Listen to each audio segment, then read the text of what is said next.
किसी भी criminal case के अंदर इंसाफ तब नहीं होता जब एक सही जजमेंट आती है, पर वो तब होता है जब वो सही जजमेंट टाइमली मैनर में आती है। इसी कारण से राइट टू स्पीडी ट्रायल को एक फंडामेंटल राइट बोला गया आर्टिकल 21 के अंदर। शीला बारसे वर्सेस यूनियन ऑफ इंडिया के केस के अंदर सुप्रीम कोर्ट ने यह बात बोली थी, अगर किसी भी ट्रायल की इन्वेस्टिगेशन को अनरीजनेबल टाइम के लिए पेंडिंग रखा जाता है तो उससे उस विक्टिम का या फिर उस कंप्लेनेंट का फंडामेंटल राइट वायलेट होता है।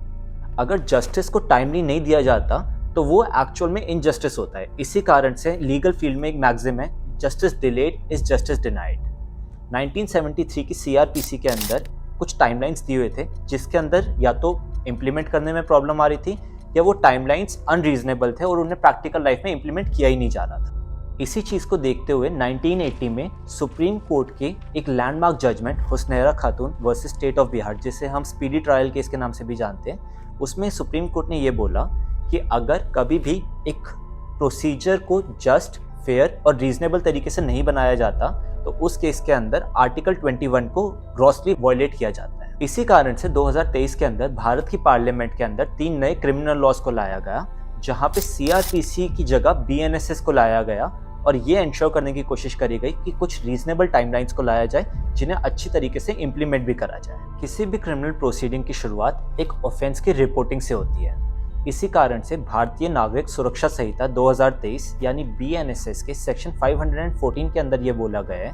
किसी भी ऑफेंस जिसकी मैक्सिमम पेनल्टी सिर्फ फाइन हो सकती है उसे 6 महीने के अंदर अंदर रिपोर्ट करना ज़रूरी होता है। अगर उस ऑफेंस की मैक्सिमम पेनल्टी 1 साल तक की इम्प्रिजनमेंट है तो उसे 1 साल के अंदर रिपोर्ट करना ज़रूरी है, और अगर उसकी मैक्सिमम पेनल्टी 1 साल से लेकर 3 साल के बीच में है तो उसे 3 साल के अंदर अंदर रिपोर्ट करना ज़रूरी होता है। अगर आप इस टाइम पीरियड के अंदर रिपोर्ट नहीं भी करेंगे तो सेक्शन 519 के अंदर बोला गया है, अगर रीजनेबल एक्सक्यूज होता है तो इंटरेस्ट ऑफ जस्टिस को बचाने के लिए इस टाइम पीरियड को एक्सटेंड भी किया जा सकता है। वहीं अगर ऐसा कोई ऑफेंस होता है जिसकी मैक्सिमम पेनल्टी 3 साल की इम्प्रिजनमेंट से ज़्यादा होती है तो ऐसे केस में ना ही सीआरपीसी में ना ही बीएनएसएस के अंदर कोई मैक्सिमम टाइम लिमिट होती है रिपोर्ट करने की। पर फिर भी ये माना जाता है सीआरपीसी के सेक्शन 154 में और बीएनएसएस के सेक्शन 173 में इस बात को एक्सप्लिसिटली क्लियर किया गया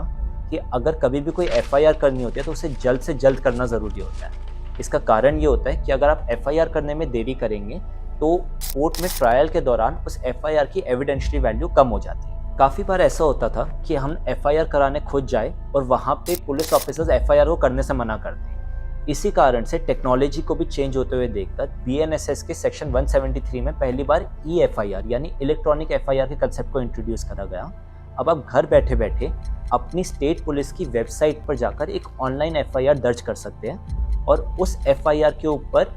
एक इन्वेस्टिगेटिंग ऑफिसर को अपॉइंट करा जाएगा। यहाँ पे उस इन्वेस्टिगेटिंग ऑफिसर को 3 दिन दिए जाएंगे कि वो 3 दिन में आए और आपसे उस ईएफआईआर की कॉपी के ऊपर साइन करवाए और इस बात को इंश्योर करे कि आपके केस को उन्होंने ले लिए और उसके ऊपर उन्होंने काम करना शुरू कर दिया। अक्सर ऐसा भी होता था कि आप एफआईआर दर्ज कराने जा रहे हैं और ऑफिसर ये कह के आपको मना कर रहे हैं कि हम इस ऑफेंस के अंदर प्रिलिमिनरी इंक्वायरी करेंगे। तो इसी चीज़ को देखते हुए बीएनएसएस के सेक्शन 173 सब सेक्शन 3 में इस बात को क्लैरिफाई करा गया है, कभी भी कोई प्रिलिमिनरी इंक्वायरी करनी है तो वो हमेशा एफआईआर दर्ज करने के बाद की जाएगी, उससे पहले नहीं करी जाएगी।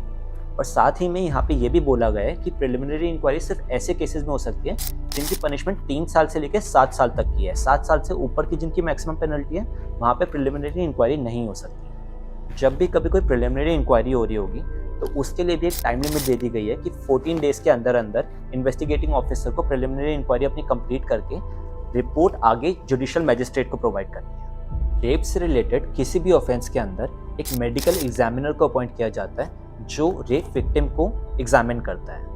यहाँ पे बीएनएसएस के अंदर पहली बार सेक्शन 184 के अंदर एक टाइम लिमिट दी गई है कि मेडिकल ऑफिसर को 7 दिन के अंदर अंदर इन्वेस्टिगेटिंग ऑफिसर को अपनी रिपोर्ट सबमिट करनी है। इससे जल्द एक इन्वेस्टिगेशन शुरू हो सकती है। ना ही सिर्फ ये बल्कि सेक्शन 193 का सबसेक्शन 1 और 2 जो चार्जशीट से रिलेटेड बात करते हैं वहाँ पे भी इस बात को क्लैरिफाई करा गया है, अगर कोई ऑफेंस रेप से रिलेटेड है तो वहाँ पे 2 महीने के अंदर अंदर इन्वेस्टिगेशन को कंप्लीट करना मैंडेटरी होता है।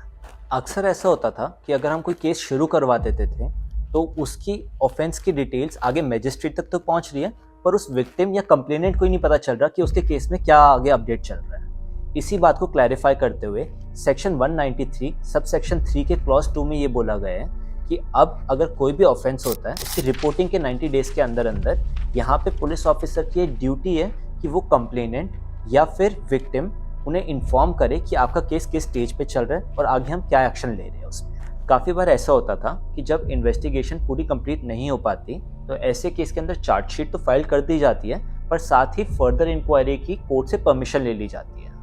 सेक्शन 193 सब सेक्शन 9 के अंदर अब एक नया प्रोविजन ऐड कर दिया गया है जिसमें ये बोला गया है अगर आप कभी भी ऐसे फर्दर इंक्वायरी की कोर्ट से परमिशन ले रहे हैं तो 90 डेज के अंदर अंदर आपको ये फर्दर इंक्वायरी की रिपोर्ट कोर्ट में वापस देनी है। कभी भी कोई अनयूजुअल या अनटाइमली मैनर में अगर डेथ होती है जैसे कि मर्डर, सुसाइड, कल्पेबल होमिसाइड या फिर एक्सीडेंट, तो ऐसे केस के अंदर एग्जीक्यूटिव मजिस्ट्रेट एक रिपोर्ट तैयार करते हैं कॉज ऑफ डेथ को समझने के लिए। इस रिपोर्ट को हम इंक्वेस्ट रिपोर्ट बोलते हैं। बीएनएसएस के सेक्शन 196 के अंदर ये बोला गया है कि इस इंक्वेस्ट रिपोर्ट को खुद डीएम यानी डिस्ट्रिक्ट मजिस्ट्रेट या SDM sub divisional magistrate prepare करेंगे। सेक्शन 194 बीएनएसएस के अंदर पर एक टाइम लिमिट दे दी गई है जहां एक पुलिस ऑफिसर को स्पेशली अपॉइंट करा जाएगा जो अपेरेंट कॉज ऑफ डेथ को समझने के लिए, यानी जब डेथ हुई है उस टाइम पे वहां जाएगा और ये देखेगा कि वहाँ पे बॉडी के अंदर कोई मार्क्स तो नहीं है या बॉडी में कोई वुंड्स तो नहीं है या बॉडी में कोई पॉइजन के निशान तो नहीं दिख रहे, और ऐसी रिपोर्ट को बना के एक विटनेस से साइन करवा के 24 घंटे के अंदर अंदर आगे एग्जीक्यूटिव मजिस्ट्रेट को फॉरवर्ड करेगा।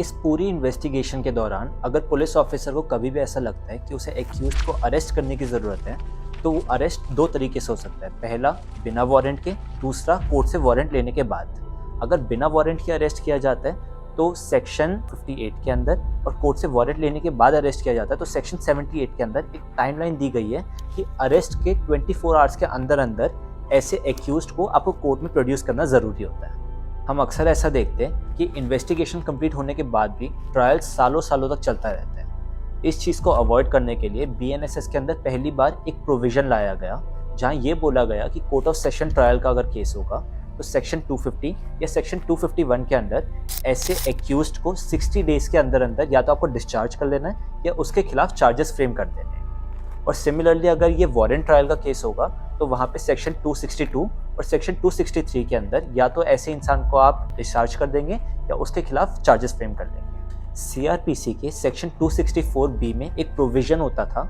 जहां आप ट्रायल के दौरान जजमेंट आने से पहले कभी भी प्ली बार्गेनिंग की एप्लीकेशन डाल सकते हैं। इसका काफ़ी बार डिफेंस एडवोकेट्स यूज़ करते थे गलत तरीके से ट्रायल को लंबा खींचने के लिए। अब बीएनएसएस के सेक्शन 290 में इस बात को क्लैरिफाई कर दिया गया है कि जब भी कोई चार्ज फ्रेम होता है तो उसके 30 डेज के अंदर अंदर ही आप प्ली बार्गेनिंग की एप्लीकेशन डाल सकते हैं, उसके बाद आप एप्लीकेशन नहीं डाल सकते। हाउएवर पूरे ट्रायल को कंप्लीट करने के लिए आज की डेट में भी बीएनएसएस के अंदर ऐसा कोई प्रोविजन नहीं है कि आपको इतने फिक्स्ड पीरियड के अंदर अंदर एक ट्रायल को कंप्लीट करना है। पर अगर ये ऑफेंस किसी बच्चे के खिलाफ हो रहा है और ये कोई सेक्सुअल अब्यूज़ का ऑफेंस है तो पॉक्सो 2012 के सेक्शन 35 में इस बात को क्लैरिफाई किया जाता है कि फर्स्ट डेट ऑफ हियरिंग से 1 साल के अंदर अंदर आपको ऐसे पूरे केस को डिस्पोज ऑफ करना है। इतने सारे पेंडिंग केसेस होने के कारण अक्सर ऐसा होता है कि जब भी आपके एक केस के अंदर फाइनल आर्गूमेंट्स कंप्लीट हो जाते हैं तो जजमेंट साथ साथ नहीं सुनाई जाती, एक नई डेट दे दी जाती है और ये डेट काफ़ी बार क्योंकि कोर्ट बिजी होता है तो महीनों बाद की होती है। तो इस चीज़ को चेंज करने के लिए भारतीय नागरिक सुरक्षा संहिता के सेक्शन 258 में ये बात बोली गई कि कभी भी अगर कोर्ट ऑफ सेशन ट्रायल होगा तो फाइनल आर्ग्यूमेंट्स कंप्लीट होने के 30 डेज के अंदर अंदर आपको यहाँ पे जजमेंट सुनानी है। अगर आप 30 डेज में नहीं कर पा रहे तो रिटर्न रीजंस रिकॉर्ड करने पड़ेंगे, पर मैक्सिमम 45 डेज के अंदर आपको जजमेंट सुनानी है। सिमिलरली अगर और कोई भी ट्रायल होता है तो उस केस के अंदर सेक्शन 392 बीएनएसएस के अंदर ये मैंडेटरी होता है कि आपको इमीडिएटली बाद या फिर मैक्सिमम 45 डेज के अंदर अंदर यहाँ पे उस केस से रिलेटेड जजमेंट सुना है। कभी भी किसी इंसान को अगर कन्विक्ट कर दिया जाता है किसी ऑफेंस के लिए तो सेक्शन 415 के अंदर उसके पास ऑप्शन होती है कि वो आगे इस कन्विक्शन के अगेंस्ट अपील कर पाए। एक प्रोविजन ये होता है कि अगर ऐसे इंसान को रेप के लिए कन्विक्ट करा गया है तो 6 महीने के अंदर अंदर उसकी अपील को डिस्पोज ऑफ करना मैंडेटरी होता है।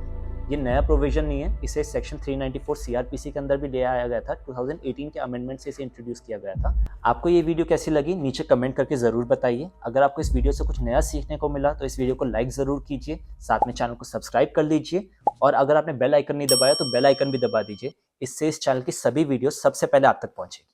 Thank you so much. जय हिंद, जय भारत।